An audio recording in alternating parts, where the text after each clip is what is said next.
तो बच्चों, जेनेटिक्स की अगली क्लास पढ़ते हैं, प्रोसीड करते हैं। जेनेटिक टर्मिनोलॉजी, कुछ टर्म्स हैं जो जेनेटिक्स से रिलेटेड हैं। वैसे तो बहुत सारे टर्म्स हैं, लेकिन कुछ जो जरूरी टर्म्स हैं उनको अभी हम लोग डिस्कस करेंगे, बाकी टॉपिक्स के साथ साथ डिस्कस करेंगे। तो दो टर्म यूज होते हैं, शुरुआत यहां से करते हैं, कैरेक्टर्स एंड ट्रेट्स। समझिए, कैरेक्टर क्या है? कोई भी ऐसा फीचर जो ऑब्जर्वेबल है, उसको किसी तरह से ऑब्जर्व कर सकते हैं, कोई भी फीचर, वो क्या है? कैरेक्टर है। Any observable feature of an organism,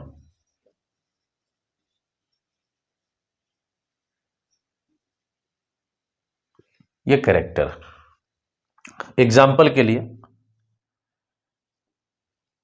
क्योंकि आपका जेनेटिक्स की शुरुआत मेंडल के एक्सपेरिमेंट से है, तो मैं उसी का कुछ एग्जाम्पल लेता हूँ। उन्होंने मटर का पौधा लिया था, पी प्लांट लिया था।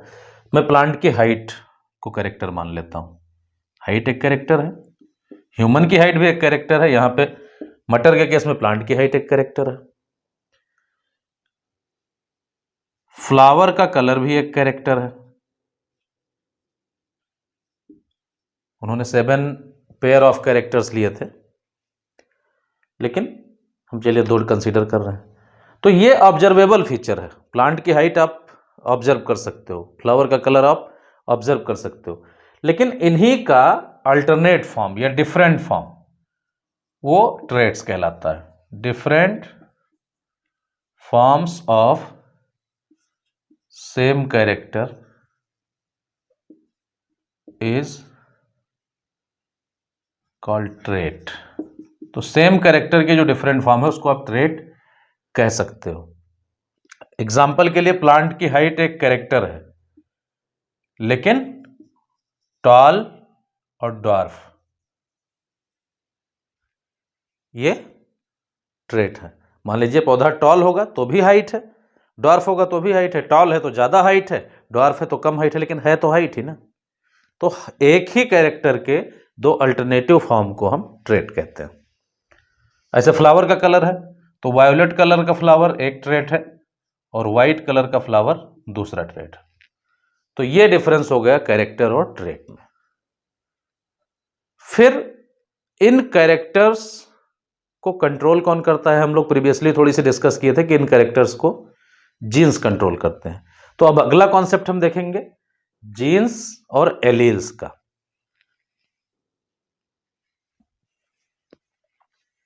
जीन्स, मेंडल ने इसको फैक्टर्स कहा और जॉनसन ने जीन कहा। जीन और फैक्टर एक ही बात है। जीन का फिजिकल प्रूफ मिला, फैक्टर्स का फिजिकल प्रूफ मेंडल के पास नहीं था। तो जीन्स या फैक्टर क्या है? अकॉर्डिंग टू मेंडल, जीन्स जो है वो यूनिट ऑफ इनहेरिटेंस है। क्या है? Unit of inheritance. अब आप पहले भी पढ़ चुके हो, देखते हैं। ये मान लीजिए क्रोमोसोम है, इस पे 2 जीन है।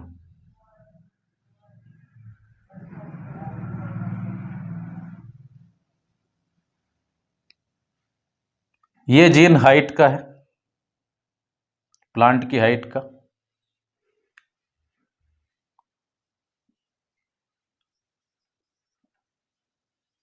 और ये जीन मान लीजिए कि फ्लावर की पोजीशन का। मेंडल के ही एक्सपेरिमेंट में फ्लावर किस जगह पे, एक्सिस पे है या टर्मिनल है। तो ये 2 जीन्स हैं, ये फ्लावर पोजीशन को कंट्रोल करेगा और ये हाइट को कंट्रोल करेगा। अब यहां पे क्या होगा? ये जीन है, ये कोई आरएनए बनाएगा, आरएनए के थ्रू प्रोटीन बनेंगी। प्रोटीन मोस्टली क्या होती हैं? एंजाइम्स होती हैं, और ये कंट्रोल करेंगे कैरेक्टर को। ये कंट्रोल करेंगे कैरेक्टर को।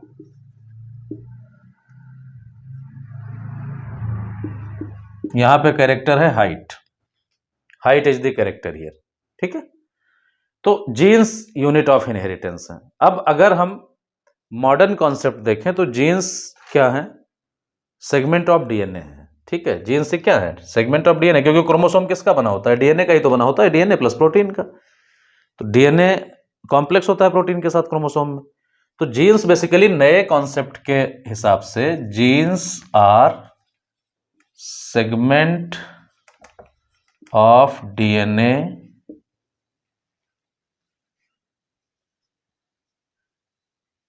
लोकेटेड ऑन स्पेसिफिक या present on specific locus. Locus एक वर्ड यूज किया गया। लोकस मतलब इनकी पोजीशन कहां पे है क्रोमोसोम में, ठीक है। तो यहां पे आप देख रहे हो कि फ्लावर पोजीशन का जीन इस जगह पे है और हाइट का जीन इस जगह पे है, ठीक है। तो दोनों की अपनी अपनी लोकेशन फिक्स है, इसको कहते हैं लोकस, ठीक है, लोकस। अब नए कॉन्सेप्ट के हिसाब से जीन कोड करेगा किसके लिए, प्रोटीन्स के लिए या फिर आरएनए के लिए, आरएनए और प्रोटीन्स। मतलब क्या है, जीन से आरएनए बनेगा, डीएनए का ट्रांसक्रिप्शन होता है उससे आरएनए बनता है, तो आरएनए बनेगा और आरएनए से प्रोटीन बनेगी। और ऐसा भी हो सकता है कि सिर्फ आरएनए बने, ऐसा भी हो सकता है सिर्फ आरएनए बने, जैसे राइबोसोमल आरएनए। राइबोसोमल आरएनए क्या है, राइबोसोम का स्ट्रक्चरल कंपोनेंट है, वो स्ट्रक्चर का पार्ट है, उससे प्रोटीन ट्रांसलेट होकर नहीं बनेगी, वो स्ट्रक्चरल कंपोनेंट है, तो आरएनए ही बनेगा वहां पे। तो जीन ट्रांसक्राइब होगा आरएनए में और फिर ट्रांसलेट होगा प्रोटीन में, या ऐसा भी पॉसिबल है कि सिर्फ आरएनए बने। तो मॉडर्न कॉन्सेप्ट के हिसाब से जीन इस तरह से वर्क करता है। अब डिटेल में मॉडर्न कॉन्सेप्ट मॉलिक्यूलर बायोलॉजी में हम पढ़ेंगे जीन का, ठीक है। तो ये हो गया जीन। अब इसी से रिलेटेड एलील है, जैसे अभी आपने पढ़ा था कैरेक्टर और ट्रेट, ऐसे जीन और एलील भी मिलता जुलता है, लेकिन थोड़ा सा डिफरेंस है, क्योंकि यहां पे जीन क्या है, जीन कंट्रोलिंग यूनिट है और कैरेक्टर जो फीचर है वो है। तो एलील इसके बाद देखते हैं, जीन के बाद। तो जीन और फिर अगला आता है एलील। एक ही जीन की अल्टरनेट फॉर्म को एलील कहते हैं। तो देखते हैं एलील क्या होता है।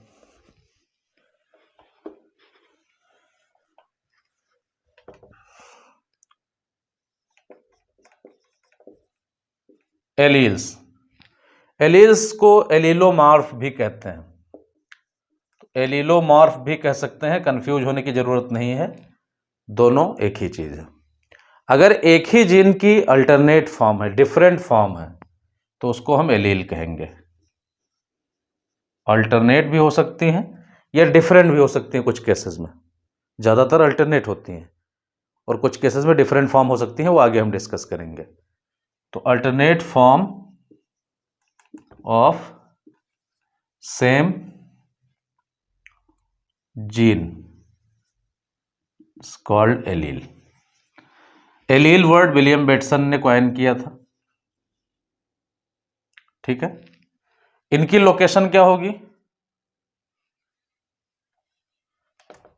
इनका जो लोकस होगा वो सेम होगा, present on same locus, same locus on homologous chromosomes.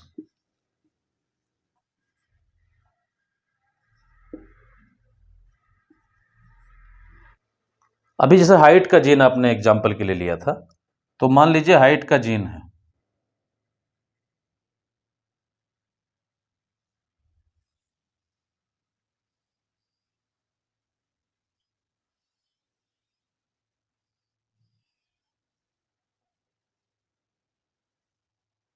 ये होमोलॉगस क्रोमोसोम है। अब हाइट का जीन जो है वो यहां पे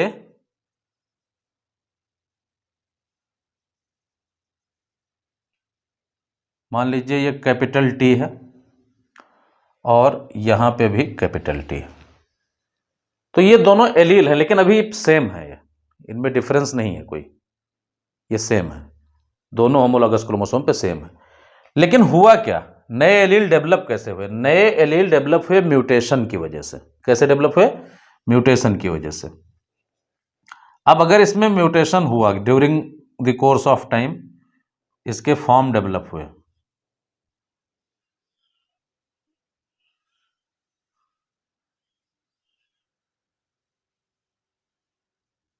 तो ये वाला जीन तो सेम था कैपिटल टी, और ये वाला जीन चेंज हो गया स्मॉल टी में। तो अभी क्या है, ये दोनों जीन हाइट को ही कोड कर रहे हैं, लेकिन फॉर्म बदल गई। अभी स्मॉल टी जो है ये ड्वार्फनेस का जीन होगा, ठीक है। यहां पे कैपिटल टी और कैपिटल टी ये दोनों टॉलनेस को कंट्रोल करते हैं। यहां पे क्या होगा, कैपिटल टी टॉलनेस को कोड करेगा और स्मॉल टी ड्वार्फनेस को कोड करेगा, और म्यूटेशन की वजह से ऐसा हुआ। तो कैपिटल टी और स्मॉल टी क्या है, एक ही जीन के दो क्या एलील्स हैं। Capital T and small T R the alleles of same gene, ठीक है। इसमें फर्दर म्यूटेशन भी हो सकता है, ठीक है। कैपिटल टी और स्मॉल टी क्या है, एलील्स हैं एक ही जीन के।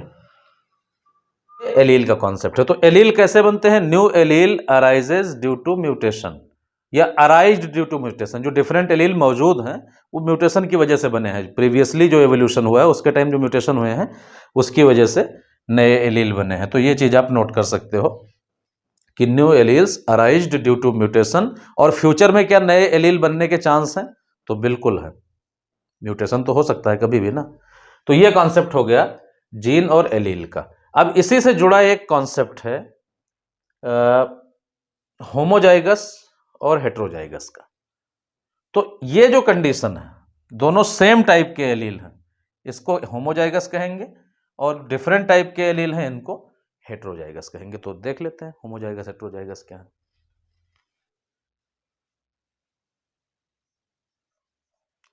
तो होमोजाइगस या फिर हेटेरोजाइगस। होमोजाइगस के लिए एक वर्ड यूज किया जाता है प्योर, और एक वर्ड और यूज किया जाता है ट्रू ब्रीडिंग। ये आपको मिलेगा लिटरेचर में आगे चल के बुक में। और हेट्रोजाइगस के लिए वर्ड यूज किया जाता है इम्प्योर। तो होमोजाइगस कंडीशन में क्या है, अगर एक जीन के, अभी थोड़ी देर पहले जैसे हमने कैपिटल टी पढ़ा था, सिमिलर एलील प्रेजेंट है, सेम एलील प्रेजेंट है, तो उसको कहेंगे होमोजाइगस कंडीशन किसी ऑर्गेनिज्म में, ठीक है। If same alleles of a gene are present in a diploid organism। तो पहली बात तो ये है कि डिप्लॉयड ऑर्गेनिज्म के लिए ही इसका कॉन्सेप्ट लागू होगा, क्योंकि दो पेयर तो होना ही चाहिए, तभी हेटेरो होमो का कॉन्सेप्ट लागू होगा।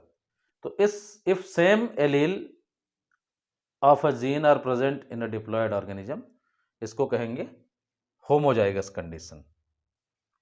जैसे मान लो एग्जाम्पल के लिए कैपिटल टी, ये क्या है, होमोजाइगस कंडीशन है, दोनों सेम है।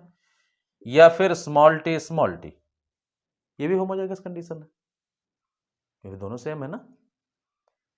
हेट्रोजाइगस में क्या होगा देखते हैं। अगर डिसिमिलर या फिर different alleles of a gene is present in a diploid organism, चलिए अभी लोकस समझा देंगे। डिप्लॉयड ऑर्गेनिज्म में प्रेजेंट होगा तो समझिए किस तरह से। जैसे ये दोनों कंडीशन, यहां पे मान लीजिए capital T small T.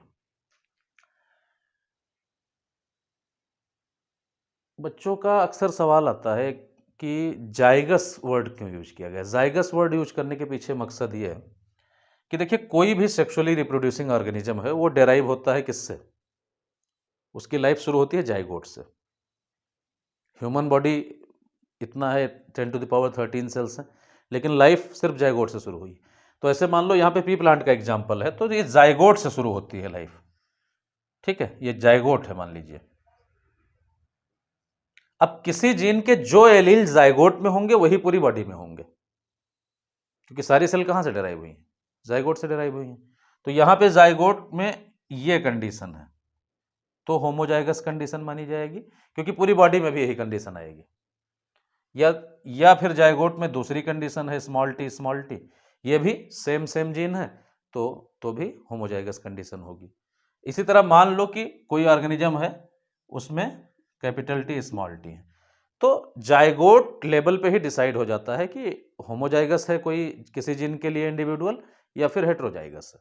Zygote level पे ही डिसाइड हो जाता है। लेकिन पता कब चलता है? पता चलता है जब जीन का एक्सप्रेशन होगा, यानी कि डेवलपमेंट के बाद, यानी कि जब एक्सप्रेस हो जाता है जीन तब पता चलता है। लेकिन डिसाइड जाइगोट लेवल पे हो जाता है। तो इसलिए होमोजाइगस और हेट्रोजाइगस वर्ड यूज हुआ है। जाइगस मतलब जाइगोट में ही फर्स्ट टाइम ये डिसाइड हो जाएगा कि पेयर कौन सा है। अब इसमें मान लीजिए दो हैं, कैपिटल टी स्मॉल टी, एक आया होगा मदर से और एक आया होगा फादर से, तो होमोलॉगस क्रोमोसोम पे ये सेम लोकस पे होंगे, ये ध्यान रखिएगा। ये भी हम लोग डिस्कस कर चुके हैं, इनका लोकस सेम होगा। जैसे मान लीजिए होमोलॉगस क्रोमोसोम है तो यहाँ कैपिटल टी आ गया, इधर से स्मॉल टी आ गया। एक पेरेंट से कैपिटल टी आया होगा, एक पेरेंट से स्मॉल टी आया होगा। इस केस में क्या है? इस केस में मान लो कैपिटल टी है, तो यहां पे भी लोकस यानी कि लोकेशन क्या होगी? सेम होगी, ध्यान रखिएगा। ये मान लो कैपिटल टी है और ये भी कैपिटल टी है। इसी तरह स्मॉल टी हो जाएगा, सेम लोकेशन पे। लोकस दोनों का सेम होगा, क्रोमोसोम पे जो स्पेसिफिक लोकेशन है वो सेम होगी। दोनों एलील सेम लोकस पे होंगे, चाहे वो होमोजाइगस हो चाहे वो हेट्रोजाइगस हो। ठीक है, तो ये कंडीशन हो गई होमोजाइगस और हेट्रोजाइगस। अब इसी से रिलेटेड एक और चीज आती है, उसको कहते हैं हेमीजाइगस। तो आप ये देख पा रहे हो कि यहां पे कैपिटल टी का लोकस सेम है, कहां पे? On homologous chromosome. यहां पे भी सेम है, ऑन होमोलॉगस क्रोमोसोम। लेकिन कुछ एक कंडीशन तो ऐसी भी होती है जहां पे क्रोमोसोम होमोलॉगस ना हो। ह्यूमन के केस में हर क्रोमोसोम का पेयर होता है, ठीक है। क्रोमोसोम नंबर 1 का पेयर होता है, 2 का पेयर होता है, 22 का पेयर होता है, सबका पेयर होता है, और 23 का भी पेयर होता है। 23 नंबर पे लेकिन सेक्स क्रोमोसोम है। अब वहां पे पेयर कैसा होगा? या तो एक्स एक्स होगा फीमेल में, और या फिर हाँ एक्स वाई होगा मेल में। तो इसमें जो जीन प्रेजेंट होगा उसकी एक ही कॉपी प्रेजेंट होगी, तो उस कंडीशन को हेमीजाइगस कहेंगे। देखते हैं हेमीजाइगस कंडीशन क्या होगा। इसमें presence of only one copy of gene. अगर एलील है तो दो कॉपी होंगी, वो कॉपी सेम हो सकती है या डिफरेंट हो सकती है। Only one copy of gene in diploid organism. देखो बेटा, अगर कोई दो सेक्स हो सकते हैं ह्यूमन में, मेल होगा या फीमेल होगी। तो फीमेल कब होगी? सेक्स क्रोमोसोम ही तो डिसाइड करते हैं, बाकी सब सेम होते हैं। अगर ये दोनों क्रोमोसोम एक्स होंगे तो फीमेल होगी, और दोनों क्रोमोसोम अगर डिसिमिलर होंगे, ये मान लीजिए एक्स है और ये वाई है, वाई को इस तरह से दिखाते हैं, वाई क्रोमोसोम स्मॉलर होता है एक्स से, ध्यान रखिएगा, ये वाई है। तो अब आप देख पा रहे हो कि ये निचला हिस्सा तो काफी हद तक सिमिलर है, होमोलॉगस है, लेकिन ऊपर का पार्ट यानी सेंट्रोमियर के ऊपर का जो पार्ट है ये डिसिमिलर है। अब मान लो कि यहां पे कोई जीन है, सपोज दैट, कहां पे? मेल में, मेल के एक्स क्रोमोसोम पे कोई जीन है, मान लीजिए जीन है ए। इसकी कोई कॉपी वाई पे नहीं मिलेगी, क्योंकि सामने क्रोमोसोम है ही नहीं, है तो छोटा है, काफी स्मॉलर है वाई क्रोमोसोम, तो ये तो बड़ा मुश्किल है, फिर इसके सामने नहीं होगी। इसी तरह मान लो यहां पे कोई एच जीन है वाई क्रोमोसोम की शॉर्ट आर्म पे, इसका कोई होमोलॉगस इधर नहीं मिलेगा। तो आप ये कह सकते हो कि जो एक्स वाई क्रोमोसोम है मेल में वो हेमीजाइगस कंडीशन को शो करता है। तो ये हेमीजाइगस कंडीशन है। इसमें उस रीजन की जो नॉन होमोलॉगस है, ऐसा नहीं कुछ एरिया ऐसा है जो होमोलॉगस होगा, उसमें प्रॉब्लम नहीं है। जो होमोलॉगस रीजन नहीं है वहां पे एक ही कॉपी होगी जीन की। जैसे मान लीजिए हमने एक एग्जांपल हाइपोथेटिकल लिया कि ए जीन अगर है तो इसकी एक ही कॉपी है, यहां पे एच जीन है तो इसकी एक ही कॉपी है। तो ऐसी कंडीशन को हेमीजाइगस कहते हैं। ठीक है, हाँ इसको कहेंगे, अगर एक ही कॉपी प्रेजेंट है तो हेमीजाइगस कंडीशन कहेंगे। तो ये हो गया हेमीजाइगस। तो होमोजाइगस, हेट्रोजाइगस, हेमीजाइगस। अब हम इस पे बेस्ड होमोजाइगस हेट्रोजाइगस पे बेस्ड पढ़ेंगे डोमिनेंट और रिसेसिव। डोमिनेंट एंड रिसेसिव क्या मतलब है इसका समझिए। दोनों का मतलब क्या है, वही हाइट वाला एग्जांपल लेते हैं।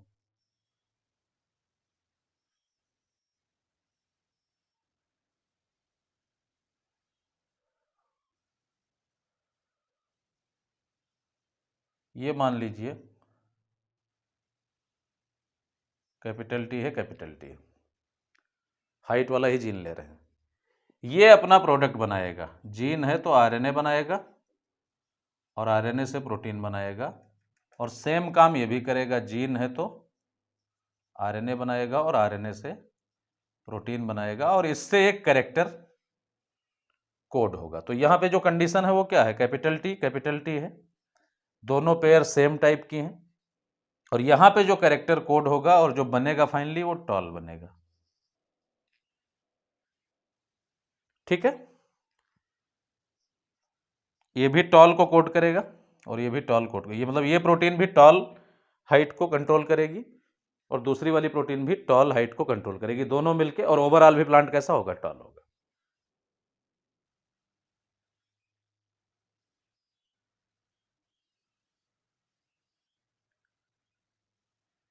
फिर दूसरी कंडीशन लेते हैं, हेट्रोजाइगस कंडीशन आ गई।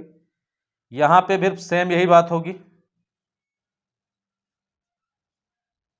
आरएनए बनेगा, प्रोटीन बनेगी और ये टॉल को कंट्रोल करेगा, और यहां पे भी आरएनए और प्रोटीन बनेगी स्मॉल टी की वजह से भी, और ये किसको कंट्रोल करने की कोशिश करेगा, ड्वार्फ को, टॉल को नहीं करेगा क्योंकि ये डिफरेंट फॉर्म है। लेकिन ओवरऑल जो होगा, ये जीन कैसा है, इसका जो जीनोटाइप है वो है कैपिटल टी स्मॉल टी, लेकिन ओवरऑल प्लांट कैसा होगा, टॉल होगा।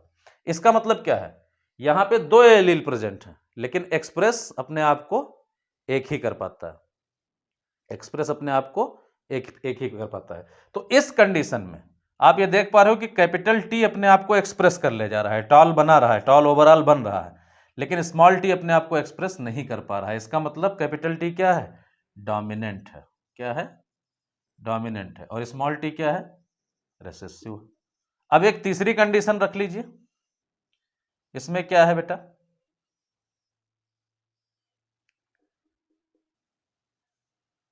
होमोलॉगस क्रोमोसोम फिर से देख लीजिए, और यहां स्मॉल टी है, यहां भी स्मॉल टी है। तो अब यहां पे क्या होगा, यहां पे ऑब्वियसली क्या होगा, होमोजाइगस कंडीशन होगी, स्मॉल टी स्मॉल टी। इस केस में आप ये देख पा रहे हो, ये भी आरएनए फिर प्रोटीन बनाएगा, या डायरेक्टली लिख देता हूं, मेथड तो आपको पता ही चल गया, ये भी ड्वार्फनेस को कोड करेगा और ये दूसरा वाला टी भी ड्वार्फनेस को कंट्रोल करेगा। तो ओवरऑल ये प्लांट कैसा हो जाएगा, ड्वार्फ हो जाएगा। तो आप ये देख पा रहे हो कि अगर होमोजाइगस कंडीशन है तो कैपिटल टी अपने आप को एक्सप्रेस कर रहा है, और होमोजाइगस कंडीशन है तो स्मॉल टी अपने आप को एक्सप्रेस कर रहा है। लेकिन अगर हेट्रोजाइगस कंडीशन हो रही है तो उसमें से एक ही एक्सप्रेस हो रहा है, और एक कौन एक्सप्रेस हो रहा है, कैपिटल टी। एक कौन एक्सप्रेस हो रहा है, कैपिटल टी। तो डोमिनेंट और रिसेसिव पता लगाने का सबसे सही तरीका क्या है, heterozygous condition, hybrid condition, heterozygous condition, उसमें पता चलेगा कि डोमिनेंट है कि रिसेसिव। ठीक है, तो डोमिनेंट कंडीशन क्या होती है, अगर कोई एलील अपने आप को होमोजाइगस में तो एक्सप्रेस करे ही करे, हेट्रोजाइगस में भी एक्सप्रेस कर ले जाए। ठीक है, if an allele is able to express itself in both condition, अगर इसकी सिंगल कॉपी भी है तो भी और दोनों कॉपी भी तो भी, homozygous condition, homozygous and heterozygous, homozygous and heterozygous condition, then it is called dominant allele. तो ऐसी एलील को क्या कहेंगे? डोमिनेंट एलील कहेंगे, और ये जिस कैरेक्टर को कोड करेगा उसको डोमिनेंट कैरेक्टर कहा जाएगा। तो यहां पे आप देख पा रहे हो कैपिटल टी स्मॉल टी है, लेकिन एक्सप्रेस कौन हो रहा है? टॉल बन रहा है, तो यानी कैपिटल टी एक्सप्रेस हो रहा है और स्मॉल टी सप्रेस हो जा रहा है। मतलब रिसेसिव का मतलब क्या होगा? रिसेसिव का मतलब होगा if an allele is able to express only in homozygous condition, अगर सिर्फ होमोजाइगस कंडीशन में अपने आप को एक्सप्रेस कर पाए तो इसको क्या कहेंगे? Then it is called recessive allele. क्या कहेंगे? रिसेसिव एलील कहेंगे, और ये जिन कैरेक्टर्स को कोड करेगा उनको रिसेसिव कैरेक्टर कहेंगे। तो यहां पे स्मॉल टी सिर्फ होमोजाइगस कंडीशन में एक्सप्रेस कर पा रहा है अपने आप को, जबकि प्रेजेंट हेट्रोजाइगस में भी है। ठीक है, तो अगर एक ही कॉपी प्रेजेंट हो तो भी अपने आप को एक्सप्रेस कर जाए वो डोमिनेंट है, यानी कि हेट्रोजाइगस में भी कर जाए तो डोमिनेंट।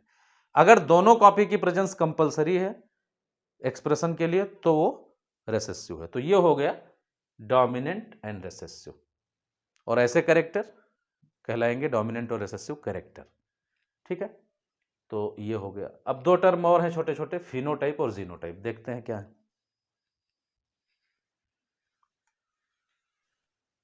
दो वर्ड है, फिनोटाइप और जीनोटाइप। देखिए, अगर एक्सटर्नली कोई चीज हमें दिख रही है, समझ में आ रही है, एक्सटर्नल अपीयरेंस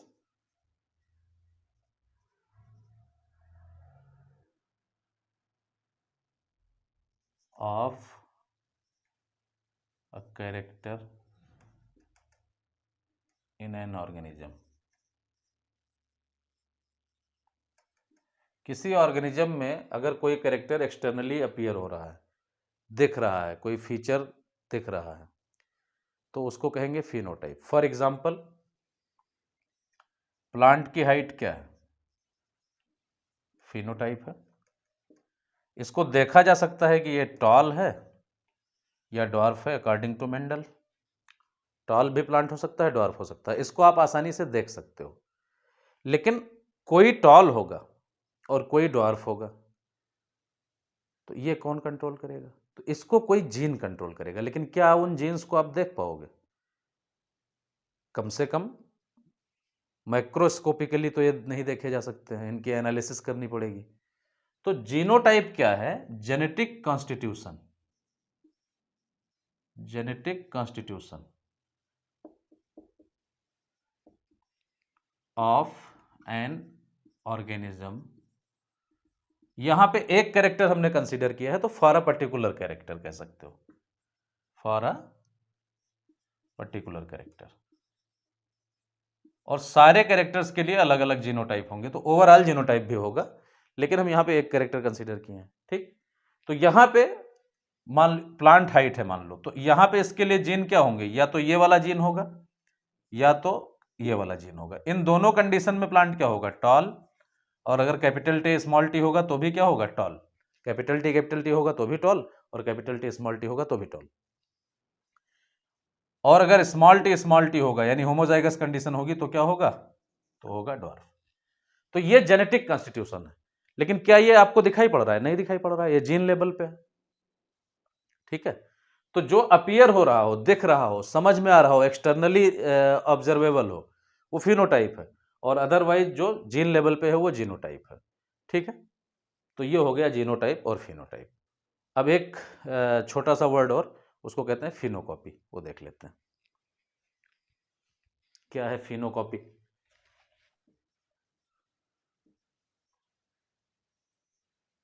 फिनोकॉपी क्या है? फिनो से तो पता चल रहा है कि फिनोटाइप की बात हो रही है, और कॉपी का मतलब कॉपी, जैसे फोटो कॉपी होता है वैसे फिनोकॉपी है, फिनोटाइप की कॉपी मतलब सिमिलर फिनोटाइप, सिमिलर फिनोटाइप। तो ये तो हो सकते हैं, अभी पढ़ा गया है, सिमिलर फिनोटाइप तो हो सकते हैं, कैपिटल टी में भी होगा, कैपिटल टी स्मॉल टी में भी होगा, लेकिन नहीं, यहां पे मतलब इसका कुछ अलग है। Similar phenotype due to environmental influence या ड्यू टू एनवायरमेंटल इफेक्ट्स कह सकते हो, या इन्फ्लुएंस कह सकते हो। फॉर एग्जाम्पल, मान लीजिए कि कोई प्लांट है, इसकी हाइट ज़्यादा है, तो ये कैसा प्लांट है? टॉल प्लांट है। इसका जेनेटिक कॉन्स्टिट्यूशन कैपिटल टी हो सकता है या कैपिटल टी स्मॉल टी हो सकता है। एक छोटा प्लांट है, ड्वार्फ प्लांट है, इसका genetic constitution definitely small T होगा, ठीक है। लेकिन अब आपने क्या किया कि इस पे स्प्रे कर दिया, किस चीज का स्प्रे कर दिया? जिब्रेलिक एसिड्स का, जिब्रेलिन हार्मोन का। तो क्या हुआ, इसके इंटरनोड्स बढ़ गए और ये हाइट को अटेन कर लिया इसके बराबर, टॉल के बराबर। तो ये भी क्या हो गया? टॉल हो गया। लेकिन जेनेटिक कॉन्स्टिट्यूशन अभी भी क्या है इसका? स्मॉल टी है। तो यहां पे क्या है? जिब्रेलिन के छिड़काव की वजह से, जिब्रेलिन के स्प्रे की वजह से, जिब्रेलिन के इफेक्ट की वजह से, ठीक है, जो टॉल हाइट थी ड्वार्फ वाले ने भी वही हाइट अटेन कर ली। अब दोनों क्या है? सिमिलर फिनोटाइप है, लेकिन जीनोटाइप सिमिलर नहीं है। ये कैपिटल टी है, ये स्मॉल टी है। यहां पे जो असर आया है, जो सिमिलरिटी है, that is purely due to environmental condition. अब ये मैन इंड्यूस्ड भी हो सकती है, नेचुरल भी हो सकती है, वो बात की बात है, लेकिन एनवायरमेंटल। तो ये हो गया फिनोकॉपी।